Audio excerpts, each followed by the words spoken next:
Sénat français, revitalisation des centres-villes et des centres-bourgs.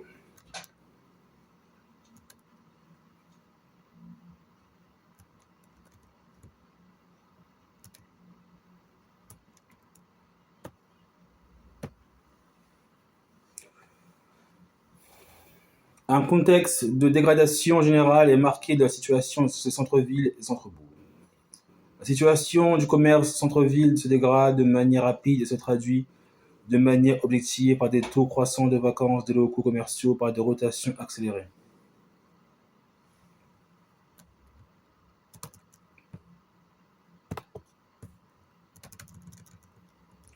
La situation est celle d'une vacance moyenne importante sur le territoire national, avec des taux qui peuvent être très élevés dans des villes petites ou moyennes.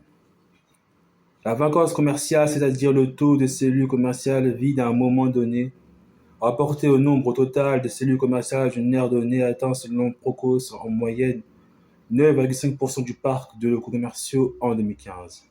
Mais elle monte à 11,1% dans les cœurs d'agglomérations de moins de 50 000 habitants. Toutefois, ces moyennes cachent des disparités extrêmement fortes. Des disparités régionales tout d'abord, avec des situations particulièrement difficiles dans le nord de la France, autour d'une diagonale Meuse-Land et dans des régions marquées par le déclin économique et ou une régression démographique durable. Des disparités par ville ensuite au niveau national, mais aussi au sein du même strate démographique.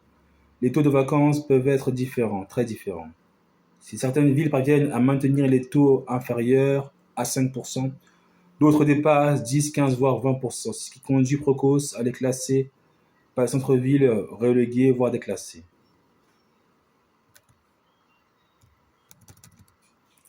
Des disparités sont repérables au sein même des villes.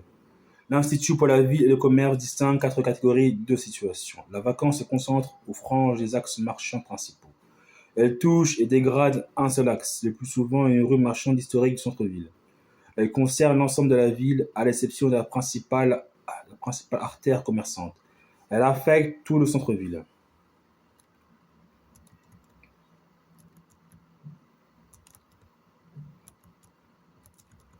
L'évolution repérable n'est pas rassurante car elle montre une aggravation nette et continue du phénomène de vacances commerciales depuis les années 2010. Procos estime qu'elle est passée de 7,21% en 2012 à 9,5% en 2015. Cette moyenne générale recouvre par ailleurs à la fois la réduction sensible du nombre de villes en situation favorable, c'est-à-dire avec moins de 5% de vacances, qui passe de 87 en 2001 à 15% en 2015, et une très forte augmentation du nombre de villes en situation très défavorable, plus de 10% de vacances. 23 en 2001, une centaine en 2015, ce sont globalement les centres-villes de petites ou moyennes villes qui souffrent le plus. La comparaison des deux quarts ci-dessous montre l'extension géographique croissante du phénomène de dévitalisation commerciale entre 2001 et 2015. De son côté, l'Institut pour la ville et le commerce relève que cette évolution est relativement récente en France. Si elle apparaît au Royaume-Uni des années 80, le phénomène semble ne s'accélérer en France que depuis le début des années 2010. On doit relever que ces différentes études minorent probablement la réalité de la vacance commerciale dans la mesure où elles ne portent que sur des villes d'une certaine taille. L'étude de l'Institut pour la ville et le commerce porte sur la vacance commerciale et mesure le phénomène dans 190 centres-villes appartenant à des unités urbaines de plus de 25 000 habitants. L'étude de Procos examine 200 centres-villes appartenant à des unités urbaines de plus de 50 000 habitants, alors même qu'à la lettre de mission ministérielle identifiait les centres-villes des communes rurales de moins de 25 000 habitants comme cible du travail demandé. Le rapport CGED-IGF ne porte que sur les communes de 10 000 à 100 000 habitants, ainsi que les unités urbaines auxquelles les 8 centres moyennes appartiennent. Enfin, l'INSEE s'est penché sur les aires urbaines de plus de 20 000 habitants. Il en résulte non seulement une incertitude sur la vacance commerciale dans les petites villes et centres-bourgs, mais aussi, selon toute toute vraisemblance une minoration des taux de vacances si l'on se fie à l'état de nombreux centres-bourgs. Sollicité, le ministère de l'Économie et des Finances, Direction générale des entreprises, n'a pas été en mesure de communiquer des statistiques de vacances commerciales pertinentes pour les villes et bourgs de moins de 10 000 habitants. Si la question de la vacance commerciale est essentielle et illustre parfaitement grâce à sa visibilité concrète la situation de nombreux centres-villes et centres-bourgs, elle est cependant loin d'être la seule à devoir être traitée. Comme nous le verrons, la fragilisation des centres-villes est en effet le plus souvent le produit d'un cocktail dont les principaux ingrédients sont la dégradation du bâti intérieur et extérieur, les difficultés d'accès et de stationnement, la baisse de la population du centre et sa paupérisation, la fuite des équipements attractifs et des services du quotidien, la concurrence des grandes surfaces en périphérie. Le sujet de la dégradation des centres-villes est abordé régulièrement depuis les années 2000, mais dans un premier temps, il est évoqué de façon ponctuelle, soit au travers du cas particulier d'une ville confrontée à un dépérissement de son centre-ville, soit en lien avec une problématique spécifique, comme par exemple l'ouverture des commerces le dimanche ou encore l'installation d'agences bancaires en lieu et place de certains commerces. Une prise de conscience plus générale se fait néanmoins progressivement. Si l'Institut pour la vie et le commerce l'a fait débuter en 2016, avec la mission confiée par le ministère du Logement, de l'Égalité des Territoires et de la Ruralité au CGEDD et à l'IGF, on doit noter que dès 2009, notre collègue Elisabeth Lamure s'inquiète de l'impact de la loi de modernisation de l'économie sur le centre-ville. Du côté des institutions, le sujet est régulièrement évoqué à l'occasion de nombreuses modifications de la législation sur l'urbanisme commercial. Mais les principales initiatives apparaissent après l'adoption de la loi du 4 août 2008 de modernisation de l'économie. Outre le rapport déjà cité de Madame Lamure en 2009, on doit relever le rapport du député Jean-Paul Charrier, remis au Premier ministre la même année, la loi du 12 juillet 2010 portant engagement national pour l'environnement, dite Grenelle 2, qui systématise l'intégration d'un volet commerce dans les schémas de cohérence territoriale et rend obligatoire la réalisation d'un document d'aménagement commercial, ou encore la proposition de loi relative à l'urbanisme commercial dite Ollier-Piron. Ce texte ambitieux, adopté en première lecture à l'Assemblée nationale puis au Sénat, n'a pas résisté au changement de majorité intervenu en 2012. Il est intéressant de citer un extrait de l'introduction du rapport sénatorial établi à son propos.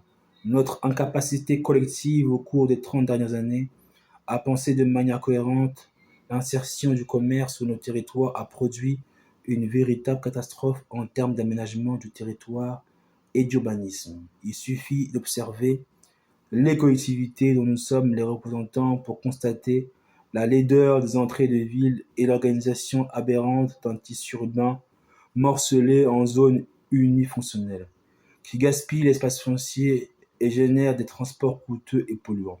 Il suffit de tourner les yeux vers nos communes, petites et moyennes, pour mesurer la désertification des centres-villes, vidés de leur animation au profit des zones périphériques. On ne saurait mieux dire.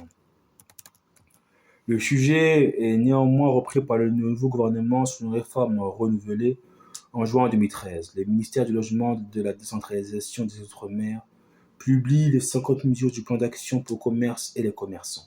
Par ailleurs, c'est la loi du 24 mars 2014 pour l'accès au logement et à l'urbanisme rénové aborde la question de l'urbanisme commercial. C'est surtout le cas de la loi 18 juin 2014 relative à l'artisanat, au commerce et aux très petites entreprises, et de leur artisanat, au commerce et aux très petites entreprises, et de leur texte d'application.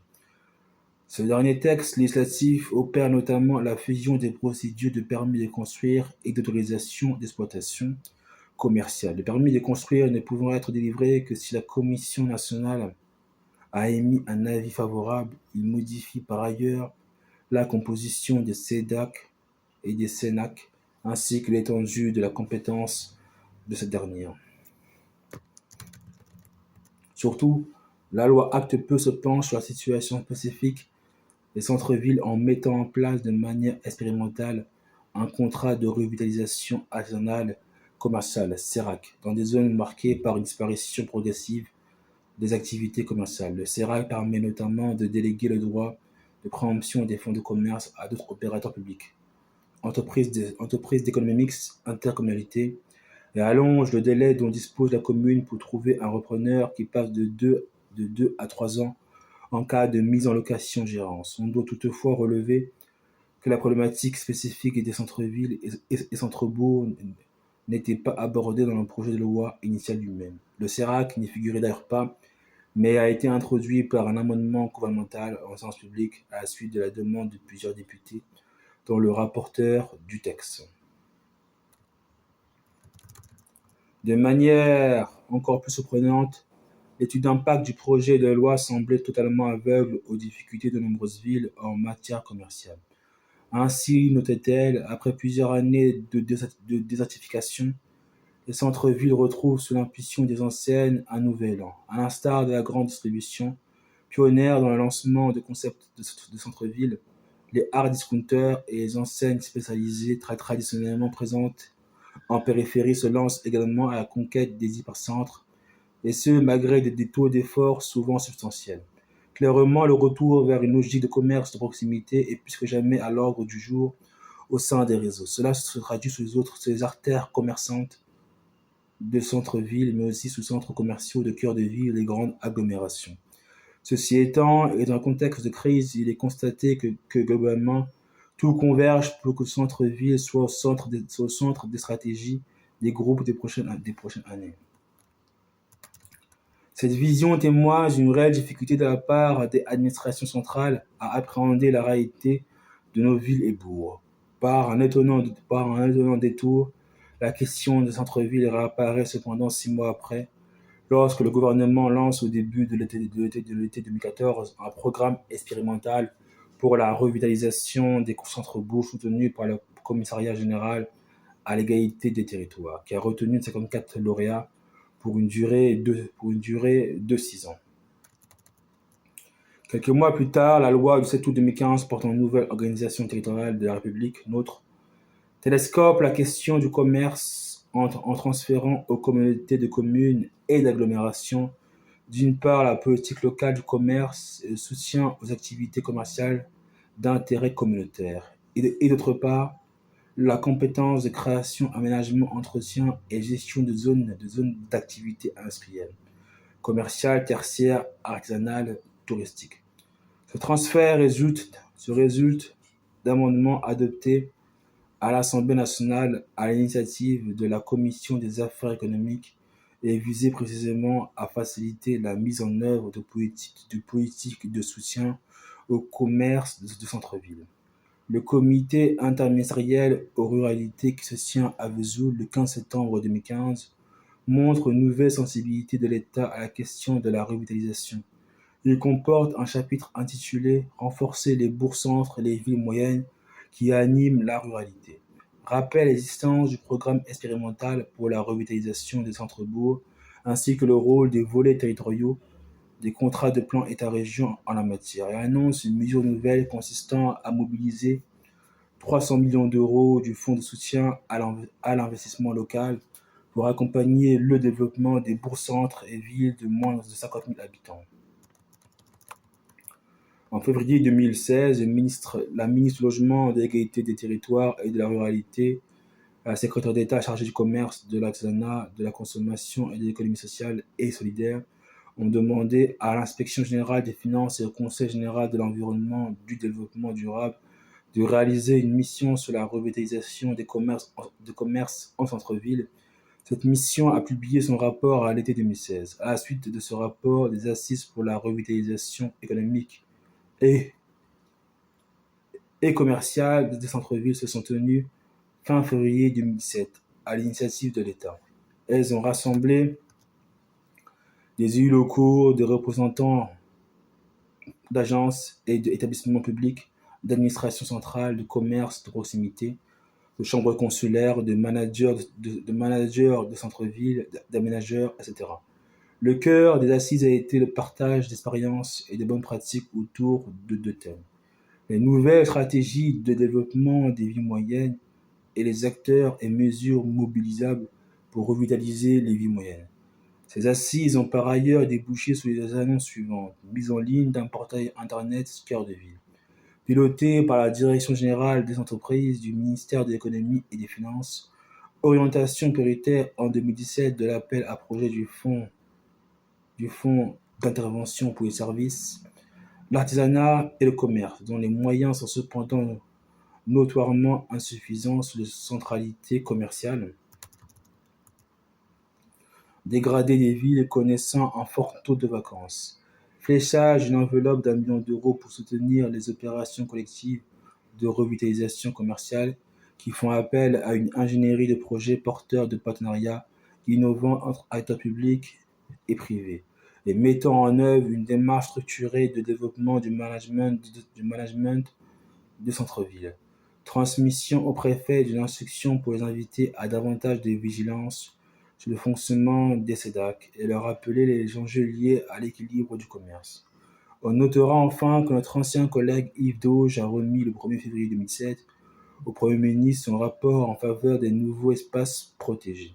Il porte sur les moyens d'une relance durable des moyennes et des petites villes tournées prioritairement vers l'habitat et le commerce. À la suite de ce rapport, une expérimentation coordonnée par le CGT a été lancée sur 20 territoires dans 3 régions: Occitanie, Centre-Val de Loire et Grand Est.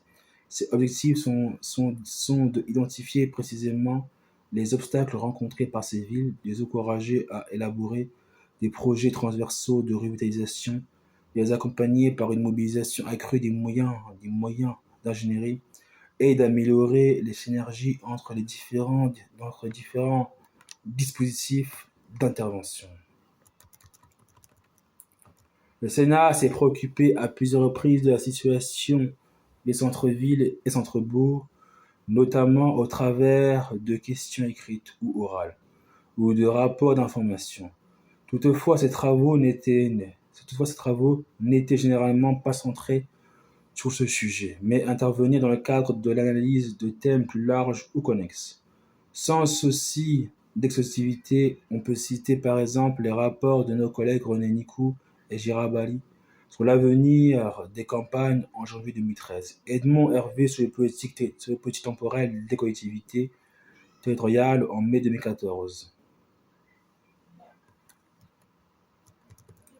Du côté des organisations des locaux, Association des petites villes de France, l'Association des maires ruraux de France, Île-de-France présidée par notre collègue Caroline Cailleux et l'Assemblée des communautés de France ont avancé des propositions en matière de revitalisation des cœurs de ville. L'Île-de-France a ainsi publié le 15 mars 2016 à l'occasion de la 8e édition des rendez-vous de l'intelligence locale consacrée à la revitalisation des centres-villes, le manifeste pour faire vivre le cœur des villes, dont les propositions sont exposées ci-après. Depuis 2016 encore, elle est partenaire des trophées de la redynamisation des centres-villes, événement encore organisé par le Courrier des maires et la Gazette des communes.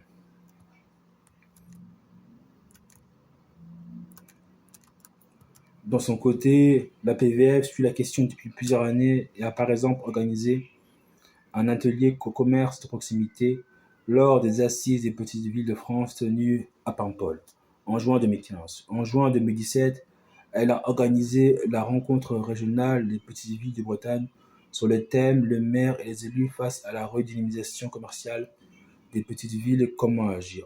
À l'occasion de la dernière élection présidentielle, elle a publié un manifeste des petites villes de France 2017 à 2022. Il est venu le temps des collectivités à taille humaine, dont une partie est consacrée à la revitalisation des centres-bourgs, une politique globale. La proposition numéro 13 du manifeste porte ailleurs sur la création de zones franches commerciales dans les périmètres restreints au cœur de petites villes en difficulté. Figure parmi les propositions de l'AMRF depuis plusieurs années, et notamment dans son pacte national pour le territoire de 2012, des propositions relatives au commerce aux zones rurales, évaluation des dispositifs de soutien au commerce en milieu rural et notamment du FISAC, modification des dispositions de la loi LME du 1er août 2008 qui ont relevé le seuil d'autorisation pour les projets d'implantation de 300 mètres carrés à 1000 mètres carrés. François Barouin, président de l'Association des maires de France, et André Marcon, président de C et de CCI France, ont quant à eux signé le 8 septembre 2015 une convention de partenariat pour renforcer la coopération et le rapprochement des CCI et des communes de France avec pour objectif de favoriser le développement économique des territoires dans le cadre de la nouvelle organisation territoriale mise en place par la loi NOTRe et dans un contexte budgétaire très tendu.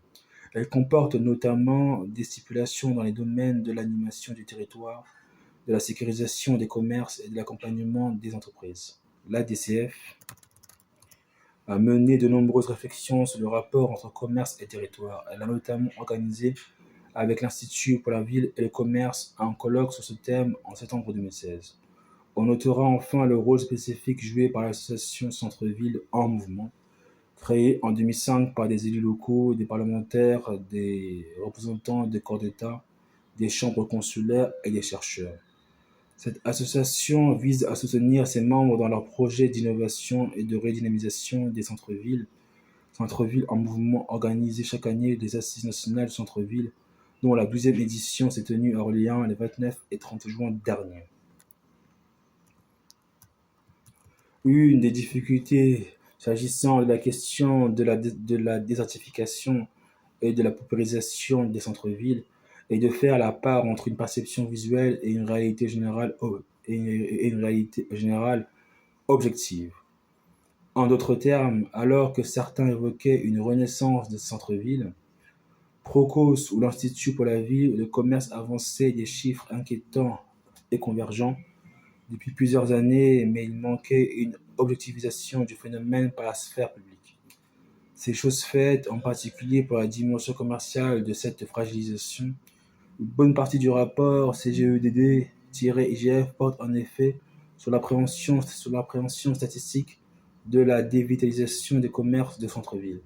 Les chiffres du rapport sont les mêmes que ceux de l'Institut pour le commerce et pour la ville, mais apparaissent légèrement supérieurs à ceux de Procos, les panels examinés étant différents. Au-delà d'une augmentation de la moyenne qui pourrait recouvrir des évolutions contraires, le rapport décèle dès 2001 à 2015 une hausse de la vacance du niveau du premier quartile, de la médiane et du troisième quartile du panel des villes analysées. Il en conduit à l'existence d'un phénomène global d'accroissement de la vacance commerciale. Un niveau de vacance commerciale est une chose, ses gravités et son impact en sont d'autres.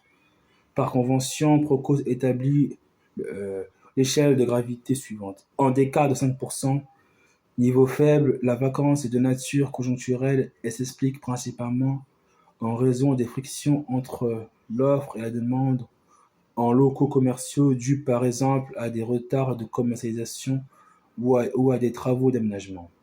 De 5 à 7%, vacances modérées, de 7 à 10%, vacances élevées, de nature structurelle témoignant d'un déficit durable de commercialité, plus de 10%, vacances élevées témoignant d'un déclin de la commercialité. L'ensemble des experts soulignent que la situation des centres-villes est liée à une combinaison de facteurs. Lors de leur audition, les auteurs du rapport CGEDD-IGF ont résumé les critères associés à la vacance commerciale autour de 3 axes. Premier axe, l'existence d'un marché de consommation est liée à la richesse des habitants, résidents ou personnes employées sur place et corrélée au taux de chômage, aux revenus des populations, au taux de vacance des logements et à l'évolution démographique de la population. Deuxième axe, la commercialité de centre-ville recouvre les équipements qui font l'attractivité d'un centre, équipements culturels, écoles, offres de soins, professions libérales. Troisième axe, l'offre commerciale, a pour principaux déterminants l'action des commerçants eux-mêmes, l'animation commerciale du centre l'organisation collective des commerçants indépendants, la situation des beaux commerciaux, mais aussi bien sûr la présence d'une offre commerciale forte en périphérie. S'agissant de l'existence d'un marché de consommation, les auteurs du rapport CGEDD-IGF relèvent que les villes-centres de taille moyenne connaissent par rapport aux centres-villes ou à leur propre périphérie un niveau de vie et une croissance démographique plus faible, en moyenne entre 2007 et 2012, contre une hausse nationale de 17% et un niveau de chômage et de logements vacants plus fort. En 2015, l'INSEE avait déjà alerté sur la prégnance de la pauvreté dans le centre-ville. Il notait que la pauvreté est d'une part plus forte dans les villes-centres, des aires urbaines et dans les communes isolées hors de l'influence des villes, et d'autre part plus élevée dans les pôles que dans leurs couronnes. Les taux de pauvreté sont les plus élevés dans le centre des grandes villes et atteignent 19%. Viennent ensuite les communes isolées avec un taux moyen de pauvreté de 16%. Les banlieues n'arrivent qu'après 13% et dans les couronnes urbaines, c'est-à-dire dans le langage de l'INSEE, les communes ou unités urbaines dont au moins 40% des actifs résidents ayant un emploi travaillent dans le pôle voisin ou dans les communes attirées par celui-ci, soit l'espace situé au-delà des banlieues, ce taux de pauvreté n'est que de 10%. On note par ailleurs qu'entre 2007 et 2011, le revenu fiscal médian par unité de consommation a augmenté plus rapidement dans les couronnes périurbaines que dans les banlieues et les villes-centres.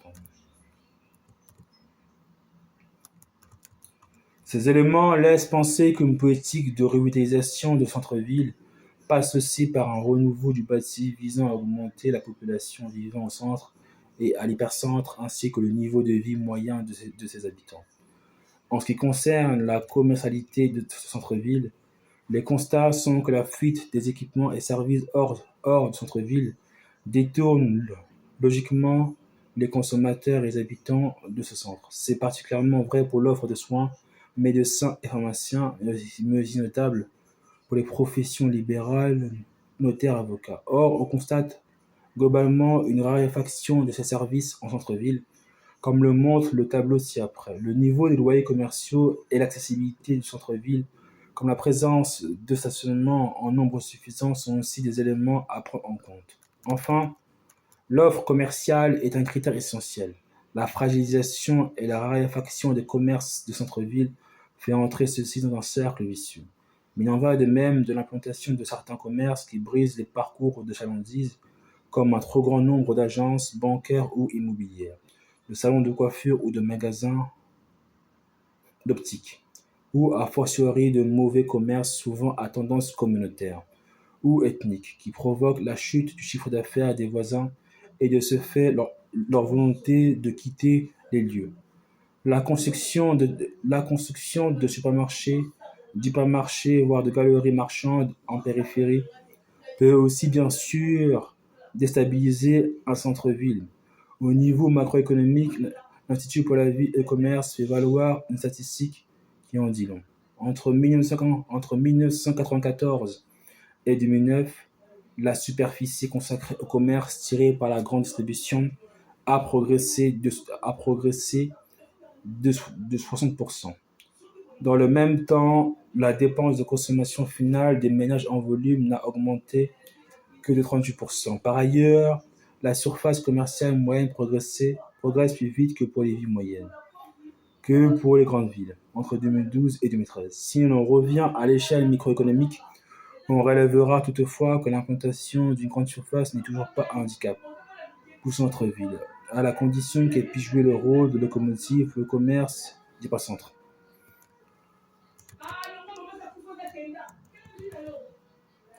Il est fréquent d'entendre une forme de fatalisme s'exprimer sur l'avenir des centres-villes et de leur commerce.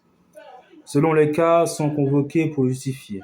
Les nouveaux modes de vie et de consommation qui se traduiraient par une fréquentation désormais incontournable de galeries marchandes, le rôle de la voiture, les besoins de consommation à bas prix, le désintérêt de nombre de nos concitoyens pour leur centre-ville, voire une forme de schizophrénie à leur égard, le développement du e-commerce, le faible prix du foncier en périphérie. Certains centres-villes s'en sortent mieux que d'autres tout en étant soumis à des conditions similaires. C'est la leçon que l'on peut tirer du palmarès Proco des centres-villes commerçants qui met en valeur les réussites dans 4 catégories homogènes.